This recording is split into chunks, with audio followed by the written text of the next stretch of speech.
Hello everyone, welcome to शिक्षा और अध्ययन। आपका हमारे यूट्यूब चैनल पे स्वागत है। तो दूसरा चैनल जो है अपना स्किल IQ एजुकेशन, आप उसको भी सब्सक्राइब कर लीजिए। और हर जगह हर सोशल मीडिया जो प्लेटफॉर्म है वो आपको शिक्षा और अध्ययन सिर्फ यूट्यूब पे मिलेगा। प्रत्येक वीडियो में बोलने की ज़रूरत भी है अभी तो फ़िलहाल, क्योंकि 50 सब्सक्राइबर्स का जो आंकड़ा है वो क्रॉस कर दिया है हमने। ये हमने कॉम्पिटिटिव क्लासेस के लिए रखा है और ये जो शिक्षा और अध्ययन है ये एकेडमिक लेवल के लिए या स्कूल लेवल के लिए आप कह सकते हैं इसको।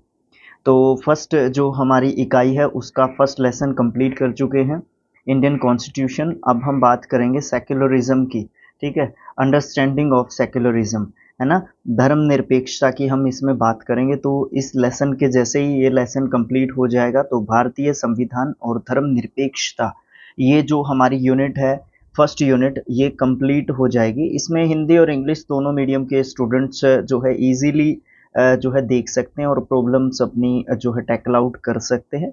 अगर किसी को प्रॉब्लम आती है तो हमारे पास मैसेज करें या अपना टेलीग्राम चैनल ज्वाइन कर ले। मतलब आप जो है किसी भी तरीके की अगर आपको प्रॉब्लम आती है या वीडियोस में आपको कोई दिक्कत आ रही है तो आप जो है बात कर सकते हैं, कोई दिक्कत नहीं है। ओके, तो चलिए स्टार्ट करेंगे अपना लेसन नंबर जो है सेकंड। चलिए स्टार्ट करते हैं लेसन नंबर अपना सेकंड। और यहाँ से हमारा जो है अध्याय 2 यानी कि चैप्टर 2 जो है स्टार्ट हो जाता है। अगर आप कहेंगे इंग्लिश के लिए अलग से बना दीजिए तो हम अलग से बना देंगे, बट उसके लिए कंडीशन एक होगी, आपने सब्सक्राइबर्स बढ़ाने हैं, शेयर करना है। सबसे पहला टारगेट जो है यूट्यूब का क्राइटेरिया आपको पता होगा, 1000 सब्सक्रिप्शंस का है। सॉरी, ये के तो लग गया, 1K, मतलब सब्सक्रिप्शन ज़रूरी होते हैं। 1000 जो है सबसे पहली नीड जो है होती है। चलिए स्टार्ट करते हैं। आप जो है सोचिए, सबसे पहले ये आसान चैप्टर है, मैं आपको ये बता दूं।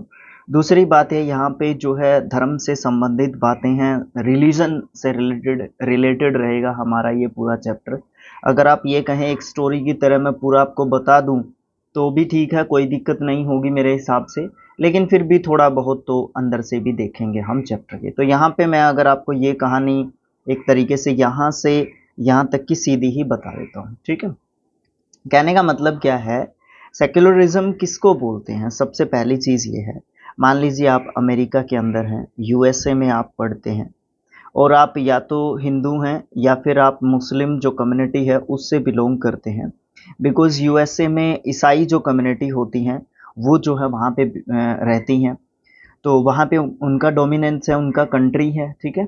अब आप कितने भी समय से वहाँ पे रहते हो, हिंदू हो या मुस्लिम हो, कोई भी कम्युनिटी से आप बिलोंग करते हो, ईसाई नहीं है बस आप, तो आपको वहाँ पे जो है वहाँ पे बड़ी ही कट्टरपंथी आपके साथ यूज़ की जा रही है, आपके साथ बरती जा रही है और आपको हर फील्ड में एक तरीके से नेग्लेक्ट किया जा रहा है या इस तरीके की चीज़ें आपको देखने को मिलती हैं, तो आपको कैसा महसूस होगा या आप कैसा महसूस करेंगे जब, तो आप क्या करेंगे? आपके पास उस समय पर सिर्फ 2 ही रास्ते होंगे।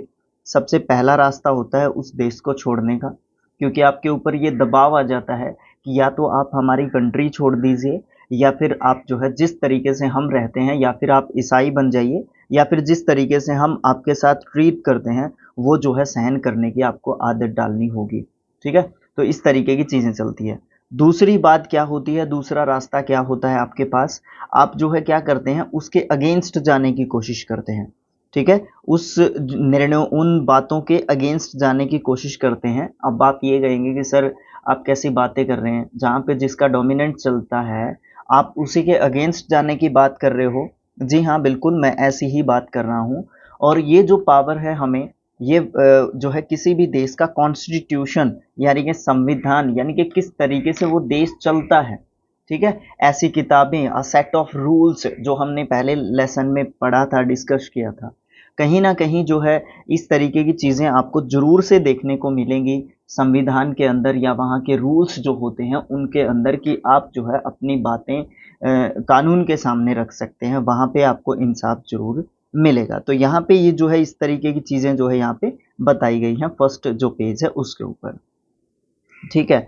उसके बाद हम बात करेंगे कि जो है सेक्युलरिज़्म क्या होती है, कि जो धर्मनिरपेक्षता है वो हमारी क्या होती है, मतलब किस चीज़ को बोलते हैं धर्मनिरपेक्षता। यहाँ से हम स्टार्ट करेंगे अपना लाइन टू लाइन पढ़ने का जो सिलसिला है उसको। ठीक है, तो आप इसको इंग्लिश में लिखना चाहें व्हाट इज सेक्युलरिज्म जो है आप इसको लिख सकते हैं। ठीक है, तो लास्ट जो चैप्टर था उसमें हमने क्या चीज पढ़ी थी, उसमें हमने देखा था कि संविधान जो है ना हमें क्या देता है, मौलिक अधिकार देता है। मतलब हमारे संविधान की बात कर रहे हैं हम, तो संविधान जो भारतीय संविधान है वो हमें क्या देता है, मौलिक अधिकार देता है। मोरल जो वैल्यूज होती हैं उनका बहुत ज़्यादा वैल्यू करता है हमारा कॉन्स्टिट्यूशन। तो ये अधिकार जो है, ये अधिकार न केवल किसी राज्य की सत्ता से हमें बचाते हैं बल्कि बहुमत निरंकुशता से भी हमारी रक्षा करते हैं। भारतीय संविधान सभी को अपने धार्मिक विश्वासों और तो तरीकों को अपनाने की भारी छूट देता है या पूरी छूट देता है। सबके लिए समान धार्मिक स्वतंत्रता के इस विचार को ध्यान में रखते हुए राज्य ने, यानी कि भारतीय राज्य ने, यानी कि पहले ही आपको बता दिया गया जहाँ पे राज्य शब्द आ जाएगा वहाँ पे आप इंडिया समझेंगे। ठीक है, इंडिया के परिप्रेक्ष्य में आप जो है सिर्फ इंडिया का समझेंगे, आप सिर्फ एक राज्य मतलब जैसे हमारा हरियाणा है, महाराष्ट्र है, इस तरीके से आप नहीं समझेंगे बिल्कुल भी। राज्य मतलब अब पूरा रिपब्लिक ऑफ इंडिया आप उसको समझेंगे। ओके, तो भारतीय राज्य ने धर्म और राज्य की शक्ति को एक दूसरे से अलग रखने की रणनीति बनाई। और जो ये धर्म और राजनीति मतलब जो भी धर्म है और राजनीति है या राज्य है, इन दोनों को अलग अलग रखेंगे, उसी चीज को जो है धर्मनिरपेक्षता एक तरीके से कहा गया है। ठीक है, उसके बाद धर्म को राज्य से अलग रखना क्यों जरूरी है, why why is it important to separate religion from the state. मतलब एक रिलीजन को, एक मतलब धर्म को एक स्टेट से, एक कंट्री से अलग रखना क्यों जरूरी है, that is the big question, this is the big question actually. तो हम इसके बारे में अब बात करते हैं, तो क्यों जरूरी है। जैसे कि पीछे चर्चा की गई है कि धर्मनिरपेक्षता का सबसे महत्वपूर्ण पहलू क्या है, धर्म, और धर्म से राज सत्ता यानी कि राज्य को अलग रखना। एक लोकतांत्रिक देश में ये बहुत जरूरी हो जाता है कि दुनिया के तकरीबन सारे देशों में एक से ज्यादा धर्मों के लोग साथ रहते हैं। जाहिर सी बात है, जाहिर है कि हर देश में किसी एक धर्म के लोगों की संख्या ज्यादा होगी। अब अगर बहुत मत वाले धर्म के लोग राज्य सत्ता में पहुंच जाते हैं तो उनका समूह दूसरे लोगों के खिलाफ भेदभाव करने, उनको परेशान करने के लिए इस सत्ता और राज्य के आर्थिक संसाधनों का इस्तेमाल करेगा। कहने का मतलब क्या है, यहाँ तक हमने क्या पढ़ा, यहाँ तक हमने पढ़ा कि कोई भी एक कंट्री है, ओके, कोई भी एक कंट्री है, उसमें बहुत सारे धर्म के लोग रहते होंगे। जातियों की बात आप छोड़ दीजिए, सिर्फ रिलीजन के ऊपर फोकस कीजिए। वहां पे बहुत सारे धर्मों के, बहुत सारे रिलीजन्स के लोग रहते होंगे। उसमें उनमें से एक रिलीजन जो है आपको मेजोरिटी में मिलेगा। ठीक है, मेजोरिटी में मिलेगा, यानी कि उनकी क्या होगी, अधिकता होगी। अब जब उस धर्म के पर्टिकुलर किसी भी धर्म के लोगों की अधिकता है, संख्या में हम बात कर रहे हैं, तो वो क्या करेंगे, उनका वहां पे डोमिनेंस होगा। ठीक है, वहां पे उनका क्या होगा, डोमिनेंस होगा, उनका अधिकार चलता होगा वहां पे। अगर धर्म के हिसाब से सत्ता चलने लगेगी तो एक ही धर्म को प्रायोरिटी मिलेगी, एक ही धर्म के लोग जो है उस विशेष धर्म के लोगों को ही ऊपर आने दिया जाएगा, बाकी के धर्मों के लोगों के लिए तो कोई भी स्थान नहीं बचेगा। तो इस तरीके की चीजें जो है वहां पे चलने लगेंगी। फिर क्या होगा, बहुमत की इस निरंकुशता के चलते धार्मिक अल्पसंख्यकों के साथ भेदभाव होने लग जाता है। जाहिर सी बात है, ऐसा होगा तो भेदभाव ही होगा, और क्या होगा, उनके साथ जोर जबरदस्ती हो सकती है, यहाँ तक कि कई बार उनकी हत्या तक भी बात पहुंच जाती है। बहुमत चाहे तो अल्पसंख्यकों को उनके धर्म के अनुसार जीने से भी रोक सकता है, क्योंकि ऐसी चीजें हमें जो है जर्मनी में देखने को मिली थी। जब नाजी पार्टी जो थी, वहाँ पे क्या हुआ था, यहूदियों के साथ जो है क्या हुआ था आपको पता होगा। ठीक है, यहूदियों के साथ जो है क्या हुआ था, है ना। इस तरीके की चीजें भी जो है इतिहास बताता है हमें ये चीजें, हम अपनी तरफ से नहीं बना रहे हैं ये चीजें। ये एनसीईआरटी हम लोग पढ़ रहे हैं, एनसीईआरटी हम लोग पढ़ रहे हैं, ये हमें एनसीईआरटी बता रहा है। ठीक है, हम अपनी तरफ से ये चीजें नहीं कर रहे, इतिहास बताता है हमें ऐसी चीजें। तो क्या होता है, उनके साथ बहुत ज़्यादा हद तक एक जो है भेदभाव बढ़ जाता है, और धर्म के आधार पर किसी भी तरह का भेदभाव उन अधिकारों का उल्लंघन हो जाता है जो एक लोकतांत्रिक समाज किसी भी धर्म को मानने वाले लोगों को प्रत्येक नागरिक को प्रदान करना चाहता है। लिहाजा बहुमत की निरंकुशता और उसके कारण मौलिक अधिकारों का हनन वह अहम कारण है जिसके चलते लोकतांत्रिक समाजों में राज्य और धर्म को अलग अलग रखना बहुत ही महत्वपूर्ण हो जाता है। कहने का मतलब क्या है, धर्म और राज्य को अलग क्यों करना पड़ता है, ये बात जो है इसने बड़े अच्छे तरीके से डिफाइन कर दी राइटर ने, कि इसीलिए ज़रूरी है कि अल्पसंख्यक लोगों के ऊपर बहुसंख्यक लोगों का अधिकार ना चल सके, डोमिनेंस ना चल सके। क्यों ना चल सके?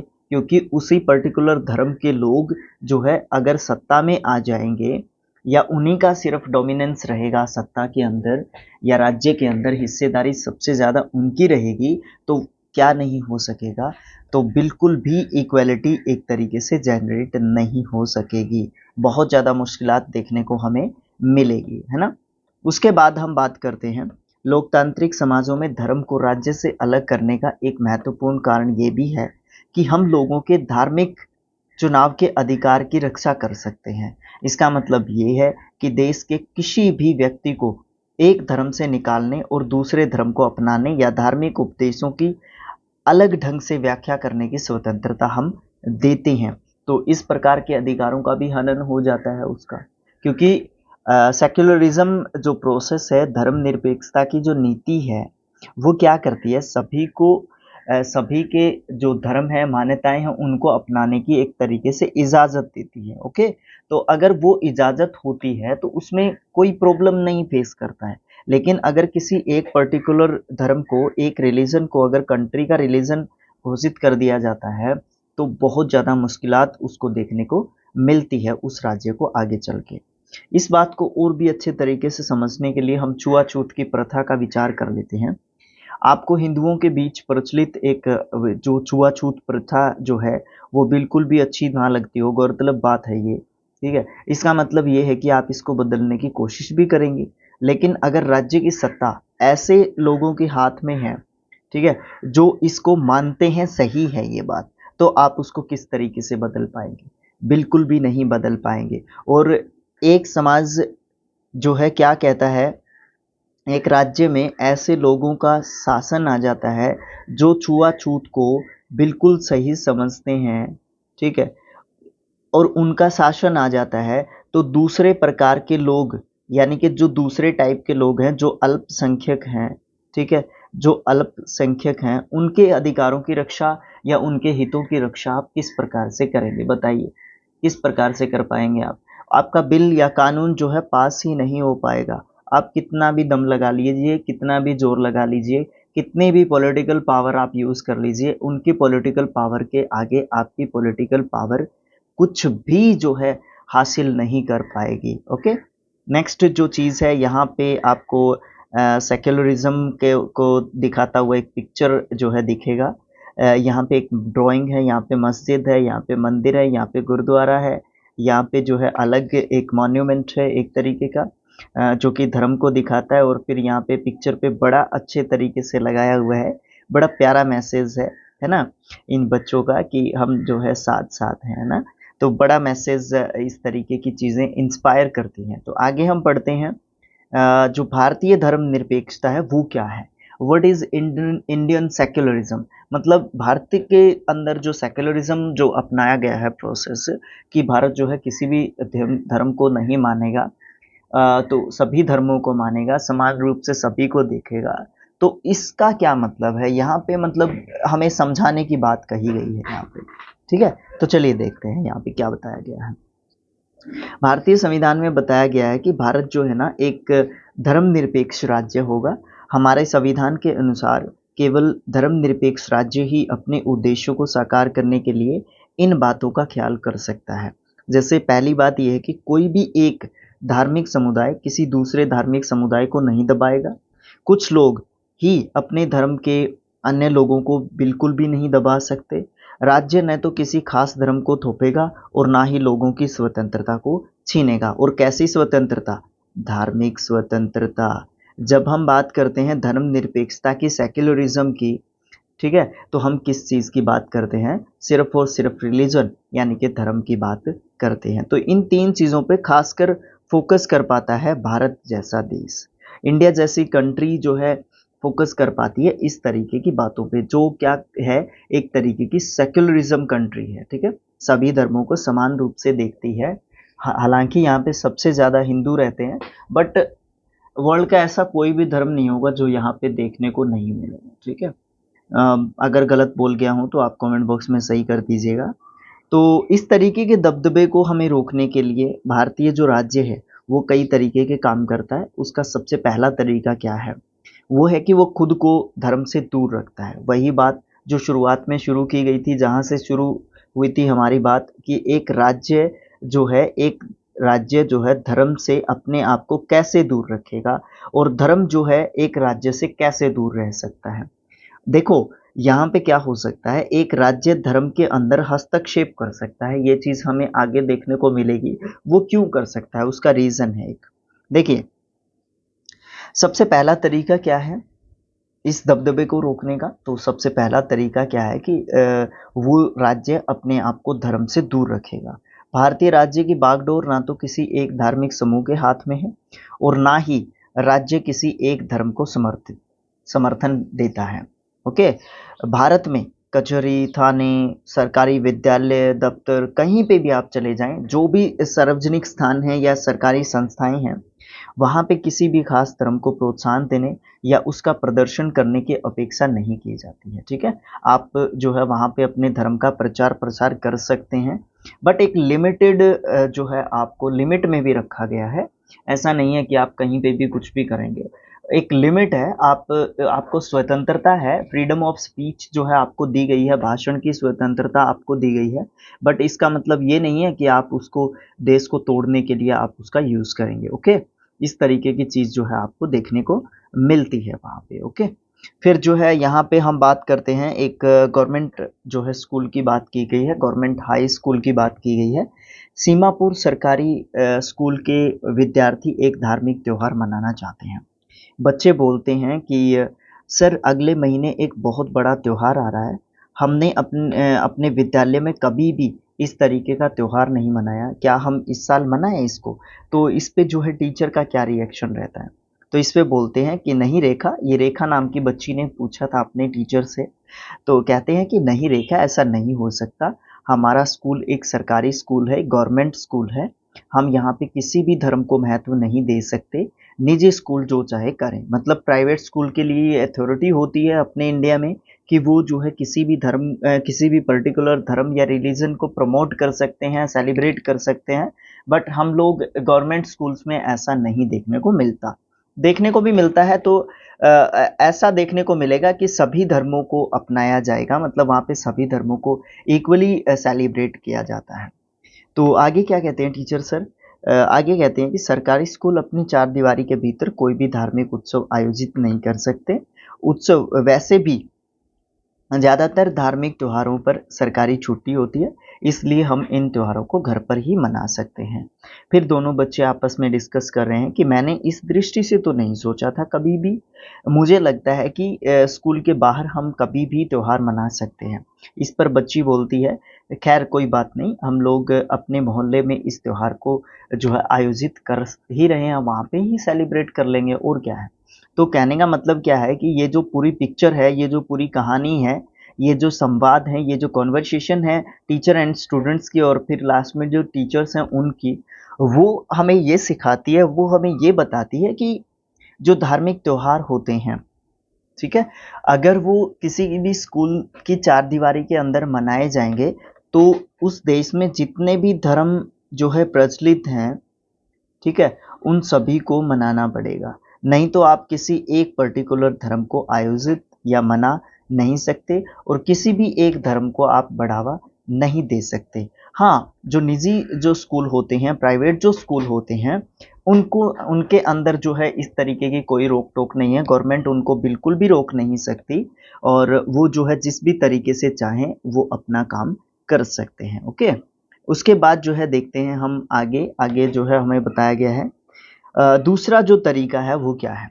दूसरा तरीका है अहस्तक्षेप की नीति।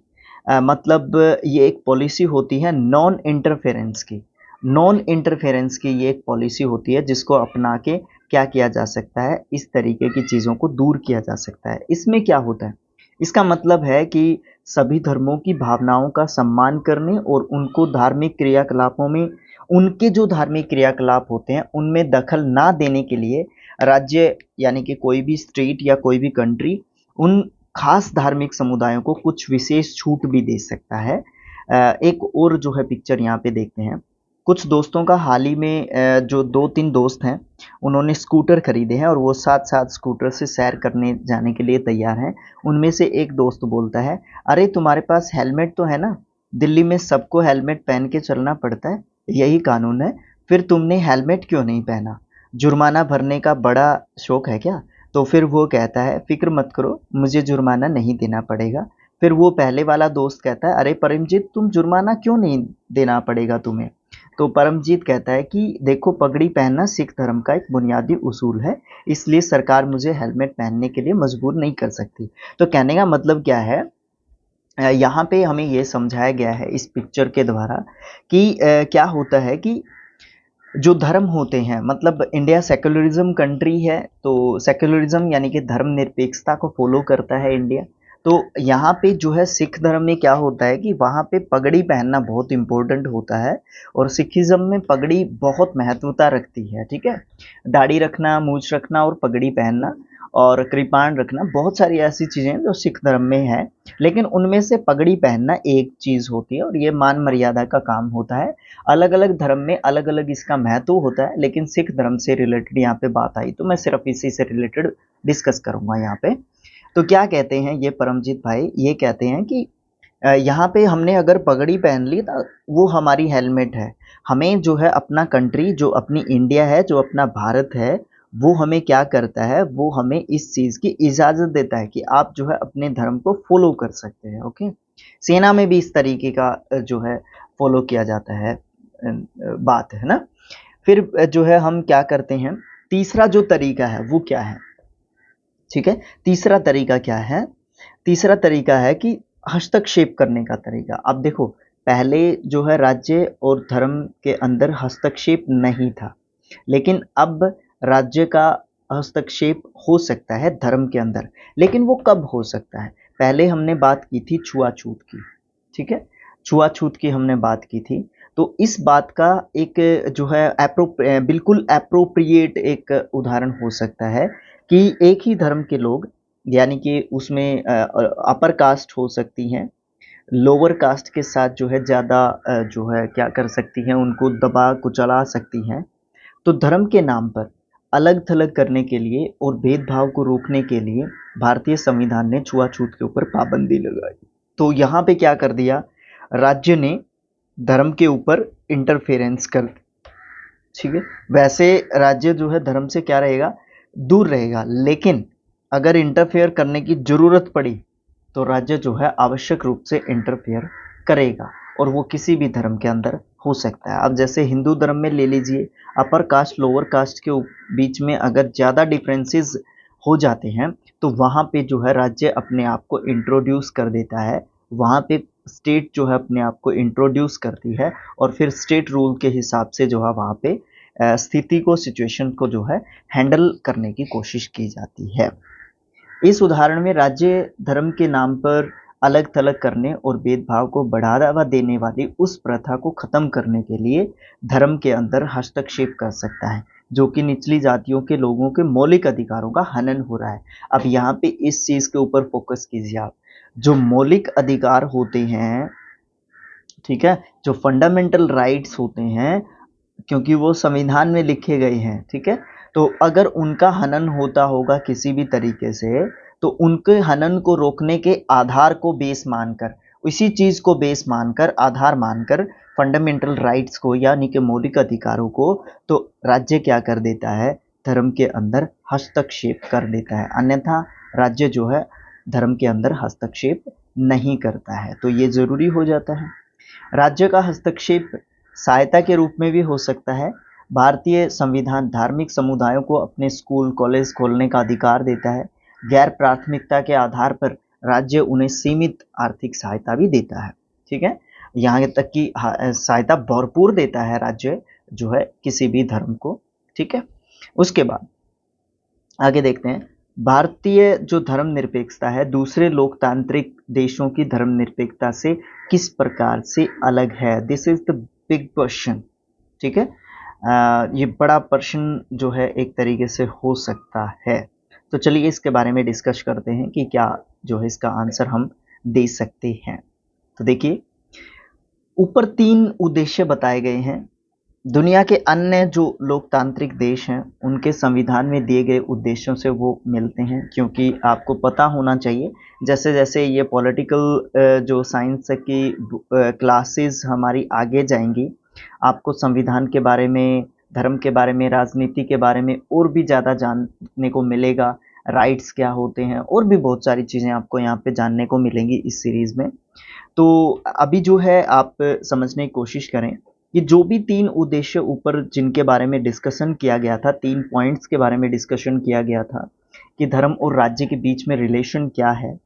तो ये जो चीज़ें हैं हमने क्या किया है, ये दूसरे देशों से ली है। ठीक है, दूसरे देशों से हमने किसी देश से कोई चीज़ ली है, किसी देश से कोई चीज़ ली है और हमारे संविधान में उसको इंक्लूड किया है। ठीक है, ताकि हमें जो देश जो कोई भी एक पर्टिकुलर देश जो है किसी प्रॉब्लम को फेस कर रहा था, ताकि वो प्रॉब्लम हमें जो है फेस ना करनी पड़े, इसलिए हम जो है दूसरे दूसरे देशों से अपने संविधान में बहुत सारी चीज़ें हमने इंक्लूड की हैं। तो धार्मिक संस्थानों का पक्ष लेते हों या ना लेते हों, या धार्मिक स्वतंत्रता को रोकते हों, ऐसे जो संविधान संशोधन करते हैं हम ऐसी चीज़ों को रोकने के लिए। ठीक है, और उसके लिए कौन करता है ऐसी चीज़? विधायिका, जिसको इंग्लिश में लेजिस्लेचर बोलते हैं। इसीलिए मैंने लिखा हुआ है कि मैं आपको भूल ना जाऊं कहीं ये बताना। वैसे पर्टिकुलर पॉइंट को इंग्लिश में डिस्कस करना इम्पोर्टेंट हो जाता है, ताकि हमारे जो स्टूडेंट इंग्लिश वाले भी लेक्चर को देख रहे होंगे उनको भी थोड़ा सा फ़ायदा हो सके। ठीक है, बाकी अभी तक इस तरीके का कोई कमेंट देखने को नहीं मिला है, व्यूज़ भी इतने ज़्यादा देखने को नहीं मिले हैं। कोई बात नहीं, धीरे धीरे हो जाएगा, आप आ जाएंगे। हम अपना फ़र्ज़ निभा देते हैं, आप अपना निभा लेंगे धीरे धीरे। तो क्या होता है, जो भी लेजिस्लेचर होती है उस पर्टिकुलर स्टेट की या विधायिका होती है, वो क्या कर देती है, कानून बना देती है। फिर अगर कहीं पे अधिकारों का जो है क्या हो रहा हो, हनन हो रहा हो, विधायिका किसी राज्य को, किसी भी राज्य के धर्म को राजकीय धर्म घोषित नहीं करती और ना ही विधायिका किसी एक धर्म को ज़्यादा प्राथमिकता देती है। संयुक्त राज्य अमेरिका यानी कि यूएसए में क्या हुआ, राज्य और धर्म के बीच में पृथक्करण का मतलब है कि किसी भी राज्य और धर्म दोनों ही एक दूसरे के मामलों में किसी तरीके का दखलंदाजी नहीं कर सकते। तो यहाँ पे हमें यूएसए का एग्जाम्पल दिया गया है। ठीक है, कि यूएसए में क्या होता है, धर्म और राज्य के बीच में कोई रिलेशन नहीं है। There is no relation between the religion and the state. Okay, इस चीज़ का ध्यान रखना बहुत ज़रूरी है। तो ये चीज़ हमने जो है यूएसए से ली है। एक तरीके से आप इस चीज़ को समझ सकते हैं। शायद आप समझ गए होंगे कि भारतीय धर्मनिरपेक्षता और अमेरिकी धर्मनिरपेक्षता के बीच अहम फ़र्क है, इसलिए कि अमेरिकी धर्मनिरपेक्षता में राज्य और धर्म के बीच में स्पष्ट अलगाव के विपरीत भारतीय धर्मनिरपेक्षता में राज्य को धार्मिक मामलों में हस्तक्षेप करने की छूट दी गई है। वहाँ पे इस तरीके की छूट नहीं दी गई है, हमारे यहाँ पे छूट दी गई है। उससे पहले हम जो है यहाँ पे एक अमेरिकन कल्चर के बारे में बात कर लेते हैं। यूएसए में सरकारी स्कूलों के ज़्यादातर बच्चे सबसे पहले वफादारी की शपथ जो है ग्रहण करते हैं, जिसको बोलते हैं प्लेज ऑफ एलिजेंस। ठीक है, प्लेज ऑफ एलिजेंस को जो है लेते हैं। इस शपथ में ईश्वर की छत्र छाया शब्द आते हैं। 8 साल से भी पहले 8 साल से पहले ही वहाँ पर तय किया गया था कि अगर यह शपथ किसी बच्चे की धार्मिक आस्था को ठेस पहुँचाती है तो इसको दोहराने की ज़रूरत नहीं है।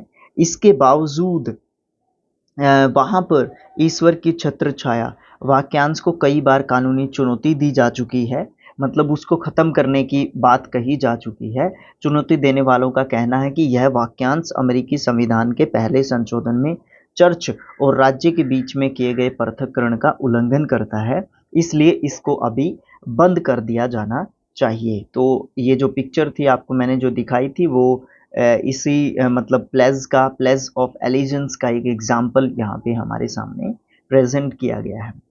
तो हम पहले पढ़ चुके हैं कि किस तरीके से भारतीय संविधान ने छुआछूत को ख़त्म करने के लिए हिंदू धार्मिक क्रियाकलापों में हस्तक्षेप किया है और आगे भी करेगा। और आप प्रेजेंट टाइम में भी देखते रहे होंगे, ठीक है, जहाँ पे भी धर्म के नाम पे हालात जो है बेकाबू हो जाते हैं, तो वहाँ पे जो है हमारा जो केंद्र है, यानी कि जो सेंट्रल गवर्नमेंट है, वो जो है एक तरीके से आके धर्म के अंदर हस्तक्षेप करती है, या स्टेट गवर्नमेंट भी वहाँ पे हस्तक्षेप जो है करते हैं, क्योंकि द्विसदनीय हमारे यहाँ पे प्रणाली है। ठीक है, आगे देखते हैं क्या जो है दिया गया है। भारतीय धर्मनिरपेक्षता में राज्य धर्म से अलग तो है, लेकिन धर्म से उसका काफ़ी फासला जो है वो सैद्धांतिक है। एक तरीके से उनका गहरा रिलेशन भी एक तरीके से है। इसका मतलब क्या है सर? इसका मतलब है कि संविधान में दिए गए आदर्शों के आधार पर राज्य किसी भी धर्म के मामले में हस्तक्षेप कर सकता है। ये आदर्श वह कसौटी जो है मुहैया कराते हैं जिसके ज़रिए इसके बारे में फैसला लिया जा सकता है कि हमारा राज्य धर्मनिरपेक्ष सिद्धांतों के अनुरूप काम कर रहा है कि नहीं कर रहा। क्योंकि धर्म जो भी राज्य में चलेगा, या जितने भी धर्म राज्य में चल रहे होंगे, वो इक्वली पैरेलली चल रहे हैं या नहीं चल रहे हैं। कोई भी धर्म अपनी डोमिनेंस दिखाने की कोशिश तो नहीं कर रहा। कोई भी धर्म अपनी ही ऐसी चीज़ें तो नहीं करने की कोशिश कर रहा जो उस देश के कॉन्स्टिट्यूशन को या उस देश की शांति को भंग करती हो, या किसी भी ऐसी बात को फैलाती हो जो नहीं फैलानी चाहिए या अगेंस्ट जा रही है राज्य के। तो वहाँ पे जो है क्या कर देते हैं, उन दोनों के बीच में क्लैश हो जाता है। ओके, भारतीय राज्य एक धर्मनिरपेक्ष राज्य है और धार्मिक जो वर्चस्व है उसको रोकने के लिए कई तरीके से काम करता है। भारतीय संविधान को अपने नागरिकों को मौलिक अधिकारों का आश्वासन देना होता है, जो फंडामेंटल राइट्स जो है हमारे होते हैं, ठीक है, उनको ज़रूर फॉलो करना होता है। और इसमें कहीं ना कहीं फंडामेंटल राइट्स का ही हमारे धर्म से जो है एक तरीके से रिलेशन हो जाता है। ये मूलभूत अधिकार इन धर्मनिरपेक्ष सिद्धांतों के ऊपर डिपेंड करते हैं। इसलिए इनका मतलब ये नहीं है कि भारतीय समाज में इन अधिकारों का उल्लंघन बंद हो गया है, बल्कि वास्तव में ऐसे उल्लंघनों की वजह से ही हमारे सामने संवैधानिक व्यवस्था की ज़रूरत जो है बनी हुई रहती है। इस तरीके के अधिकारों के होने का मतलब या ज्ञान हमें इसलिए ज़रूरी है कि इन अधिकारों के उल्लंघन के प्रति हम क्या रहें, संवेदनशील बने रहें। जब भी ऐसा हो जाता है तो इसके खिलाफ सही कदम उठाने की ज़रूरत या अक्षमता हमें उसी चीज़ से मिलती है, कानून से ही हमें मिलती है। एक जो है यहाँ पे मेरे ख्याल से लेसन ख़त्म हो चुका है जी, बिल्कुल, लेकिन इम्पोर्टेंट पॉइंट्स या चीज़ें अब भी बाकी हैं। एक यहाँ पे छोटा सा एक नोट दिया गया है फ्रांस के बारे में। फरवरी 2004 की बात है, फ्रांस के अंदर एक कानून बनाया गया। इस कानून में ये प्रावधान किया गया कि कोई भी विद्यार्थी, कोई भी स्टूडेंट, इस्लामी हो जो स्टूडेंट है वो बुर्का, यहूदी स्टूडेंट टोपी, या बड़े बड़े ईसाई क्रॉस जैसे धार्मिक या राजनीतिक चिन्हों या प्रतीकों के साथ जो है स्कूल में नहीं आ सकते। तो फ्रांस में रहने वाले उन अप्रवासी जो लोग हैं, उन्होंने जो है इस कानून का काफ़ी विरोध किया। वे मुख्यतः कहाँ-कहाँ से बिलोंग करते थे? अल्जीरिया, ट्यूनीशिया, मोरक्को और भी बहुत सारी कंट्रीज़ हैं। उन देशों से आए थे जो पहले कभी उपनिवेश रहे थे फ्रांस के। उपनिवेश का मतलब क्या होता है? उपनिवेश का मतलब होता है जैसे हम लोग इंग्लैंड के उपनिवेश थे। अच्छे तरीके से समझ गए होंगे आप इस बात से। उपनिवेश क्या होता है? जब भी कोई कंट्री किसी के ऊपर मतलब अधिकार करती है, उसके ऊपर अपना शासन चलाती है, वो होता है उपनिवेशक, और जो जिसके ऊपर शासन चला है वो होता है उपनिवेश। ओके, बात करते हैं कंटिन्यू अपनी। 1960 के दशक के दौरान फ्रांस में मजदूरों की कमी हो गई थी। उस समय पर इन अप्रवासी जो लोग हैं, इनको फ्रांस में लाया गया था, वीज़ा दे दिया गया था, यानी कि आप यहाँ पे आके काम कर सकते हैं, क्योंकि यहाँ पे हमारे यहाँ पे जो है लोगों की कमी है, तो आप यहाँ पे लोगों की कमी को पूरा कर दीजिए और हमारा जो देश है उसको आगे बढ़ने में थोड़ी सी हमारी मदद कीजिए। ओके, इस चीज़ को जो है बताया गया था। तो यहाँ पे ये लोग आए थे। इन अप्रवासियों की बेटियाँ स्कूल में अक्सर सिर पर रुमाल बांध कर जाती हैं, लेकिन इस नए कानून के लागू हो जाने के बाद उन्हें सिर पर रुमाल बांधने, या जो भी यहाँ पे ये चीज़ें रखी गई थी, टोपी या ईसाई जो क्रॉस लेके जाते हैं, इस्लामी स्टूडेंट्स जो बुर्का पहन के जाती थी लड़कियां, उनको जो है स्कूल से निकाल दिया गया था इस तरीके की चीज़ें करने में। यहाँ पे अगर आपको अभी भी समझ में नहीं आया हो तो दो सेंटेंसेस में बोलना चाहूँगा। 1960 यानी कि 1960 में जो फ्रांस है वहाँ पे कमी हो गई थी लोगों की। तो बहुत सारे देशों से जैसे कि अल्जीरिया हो गया, ट्यूनीशिया हो गया, मोरक्को हो गया और भी नेबरिंग कंट्रीज़ लगा लीजिए या कहीं से भी लोगों को इम्पोर्ट किया गया था एक तरीके से वहाँ पे काम करने के लिए। ओके, अब वो वहाँ पे ही बस जाएंगे। ठीक है, 1960 से लेके 2004 आ गया। अब उनकी काफ़ी जनरेशन्स वहाँ पे, एक या दो जनरेशन्स वहाँ पे हो चुकी हैं, सेटल हो चुकी हैं। तो अब वो रहेंगे तो उनके ही धार्मिक तरीके से, ठीक है, अपने ही रिलीजन को फॉलो करेंगे वो लोग। तो अब उनको फॉलो करने नहीं दिया जा रहा। तो ये 2004 में काफ़ी क्लैश हुआ था। ठीक है, इस तरीके की चीज़ें हुई थी। अब जो है हम बात करते हैं, यहाँ पे 3 जो है वर्ड्स दिए गए हैं। ग्लोसरी, शब्द संकलन आप इसको कह सकते हैं, इंग्लिश में आप इसको ग्लोसरी कह सकते हैं। ठीक है, ARY होता है ग्लोसरी। यहाँ पे सबसे पहला जो वर्ड है उसको मैं इंग्लिश में भी लिखूंगा। ठीक है, कोर्सियन, COERCION, ये होता है जोर जबरदस्ती। इसका मतलब आप जानते हैं किसी को अपने तरीके से किसी काम को करने के लिए बाध्य करना। ओके, उसके बाद जो है बात करते हैं व्याख्या की स्वतंत्रता, मतलब फ्रीडम टू इंटरप्रेट। इंटरप्रेट मैं यहाँ पे जो है लिख देता हूँ, बाकी आपको पता ही होगा। इंटरप्रेट, इंटरप्रेट मतलब बोलने की, किसी भी बात को जो है बड़े अच्छे तरीके से बताने की। ठीक है, इस बात की बात की गई है। तीसरी बात है हस्तक्षेप। ठीक है, इंटरवेंस। ठीक है, इंटरवेंस, इंटरवेंस बोलते हैं हस्तक्षेप को। इसमें क्या करते हैं, संविधान के सिद्धांतों के अनुरूप जो है कोई भी मामले को अगर आप वायलेट कर रहे हैं तो क्लैश कर रहे हैं तो आपके ऊपर जो है कार्रवाई की जा सकती है, या आपकी जो भी आप काम करते हैं उसके अंदर जो है कानूनी कार्रवाई हो सकती है, या सरकार से आपको भिड़ना पड़ सकता है। तो दैट्स इट, आज के लिए इतना ही। तो thanks for watching, thank you so much. ये हमारा क्या था, तो ये था हमारा फर्स्ट लेसन, ये हमारा सेकंड लेसन, ये कंप्लीट हो गया है। इसके पीडीएफ के लिए वैसे तो आपको पीडीएफ की ज़रूरत नहीं होगी, बिकॉज आप क्लास 8th में हैं और आपके पास बुक होगा आपके पास। ठीक है, अगर नहीं है तो कोई दिक्कत नहीं है। आप दो काम कर सकते हैं, NCERT एप्लीकेशन डाउनलोड कर सकते हैं, वहाँ से आपको हिंदी और इंग्लिश दोनों में पीडीएफ मिल सकता है। अगर आप ये कहेंगे कि सर मुझे तो यही पीडीएफ चाहिए जिससे आप पढ़ा रहे हैं, तो आपको ये टेलीग्राम चैनल ज्वाइन करना होगा, और ये चैनल आपको यूट्यूब चैनल भी फॉलो करना होगा। हर जगह पे आपको इस चीज़ को फॉलो करना होगा, स्किल IQ एजुकेशन और स्किल IQ। ठीक है, नेक्स्ट जो हमारी यूनिट होगी उस होगी सेकंड, उसमें हम संसद या कानूनों का निर्माण कैसे होता है, उसमें एक ही लेसन है, उसके बारे में हम पढ़ने वाले हैं। तो टोटल यहाँ पे 8 लेसन्स हैं, 8 लेसन्स को 8 वीडियोज़ में हम कर देने वाले हैं। नेक्स्ट जो हमारी बुक होगी वो साइंस होगी 8th क्लास की। Okay, thank you so much।